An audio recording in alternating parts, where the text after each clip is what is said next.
Here at the Scouting Combine in Indianapolis, a man who is entering his second year as the head coach of the Denver Broncos. We saw you last year, Coach, and you came back. You didn't learn your lesson after talking to us last year. He's Vic Fangio, coach of the Broncos. Congratulations on your first year.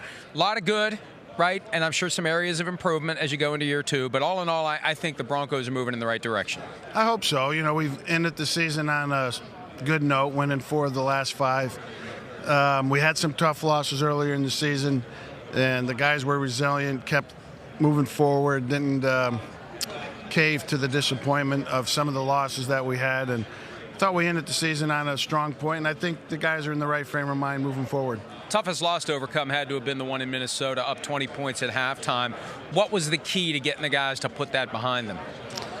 Just to show them, you know, the facts, you know, where we failed, why we lost the lead on both sides of the ball, and just move on from there and where we could learn. But we had, you know, the one in Indianapolis was right there. The one against Chicago was even worse. So, I mean, we were experts there for a while and not closing the games that we were in position to win. And then we did that in the second half of the season more than we didn't. I think the best news when you look at the whole season was Drew Lock. We didn't see much of him, but I think he's got it, right? He's got that quality. He's got that intangible. I mean, he can make the throws, but he's got that leadership. He's got that spark. Give me your assessment, even though it was a limited sample size, of Drew Lock as a rookie quarterback. Well, I was really glad to get him 5 games, you know, because albeit it is limited, it's better than 1 or 2 or none.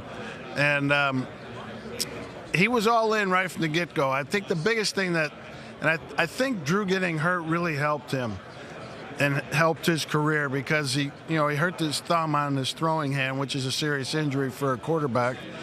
And he missed 3 months of practice. And somehow, some way, from the middle of August to the middle of November, he improved tremendously as an NFL football player and a quarterback. He engaged himself in observations and in the meetings, watched Joe Flacco get ready without the pressure of him having to go out and perform. And the guy came back a much, much better player without all that practice through his observations. And one thing that I noticed about him, and I remember listening to John Madden call games, Coach Madden always seemed to gravitate toward the guys who were just having fun, smiling, enjoying themselves, not freaked out by the moment. And that's my perception of Drew Lock. He was having a good time.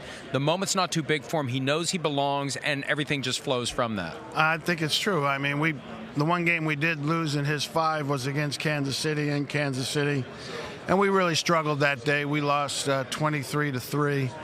And, we were struggling to make a first down, let alone score some touchdowns. And it never fazed him in a negative way. He kept going out there with confidence that, hey, we can still go down and score this series. And to me, that I learned more about him that day than I probably did the other games.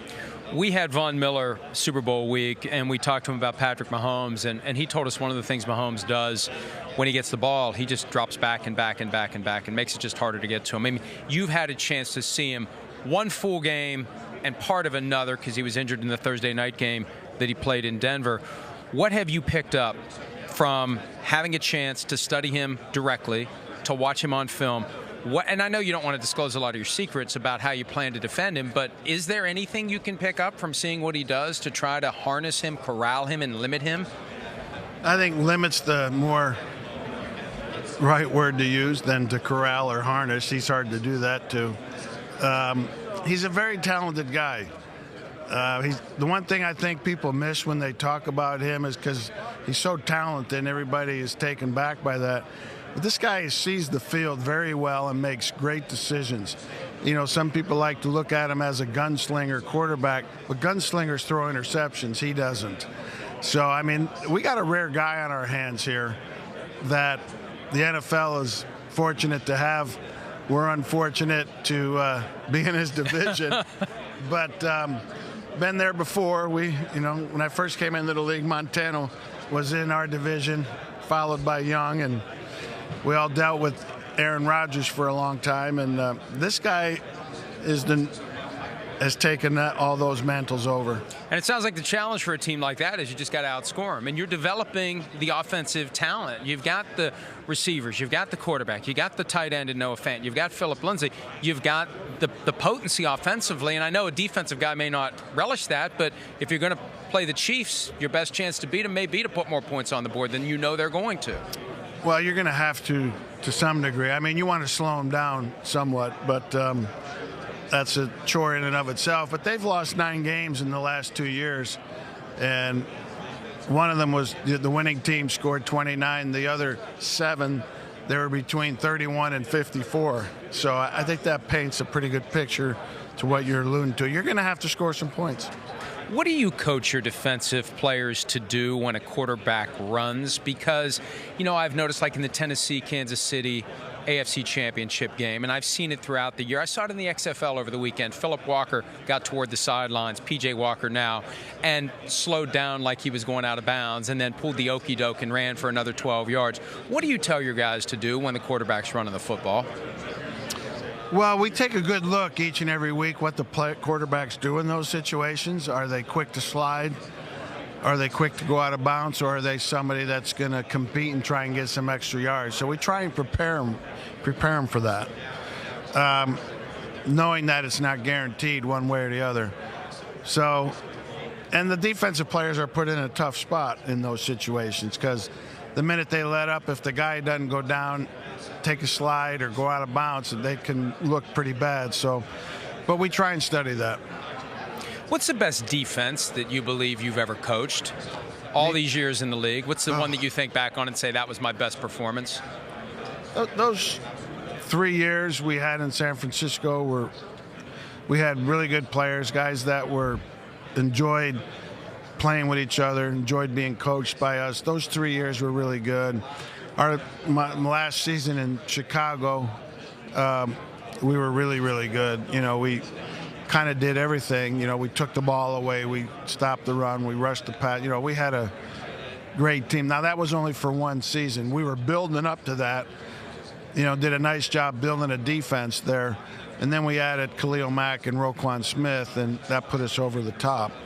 I mean, going back to my early years as a coordinator, we had good defenses in Carolina as an expansion team in the second year with Kevin Green, Sam Mills, who Sam Mills should be in the Hall of Fame, made it to the Final 15 this past year. Lamar Lathan, Eric Davis. You know, we were good. And we got beat by Brett Favre's Green Bay Packers the year they won their Super Bowl. We lost them in the championship game. And going back to my earlier years as an assistant, you know, obviously with the New Orleans Saints, when we had those linebackers, you know, we were pretty good on defense then too. So when you've coached this long, you've been around a lot of great players, or you wouldn't have coached this long. So they carry you. Real quick before I let you go, Vic Fangio, give yourself a grade for Vic Fangio's first year as head coach of the Broncos. 7-9. That's what our record was. Yeah. So, you know, that's really all that matters. I'm comfortable with the job we did as a coaching staff. We obviously can make some improvements, but I think we did fine. But ultimately, it's 7-9. So whatever that percentage is, quickly do the math. That's what grade I'll give myself. Well, we wish you the best going forward, and thanks again for some of your time. I love what you have going on. I know it's not going to be easy in that division, but that makes it more rewarding when the wins come, Coach. We'll have more from the Scouting Combine here in Indianapolis after this. Hi, I'm Mike Tirico, and thanks for watching. Make sure to hit subscribe for the latest news and highlights from NBC Sports.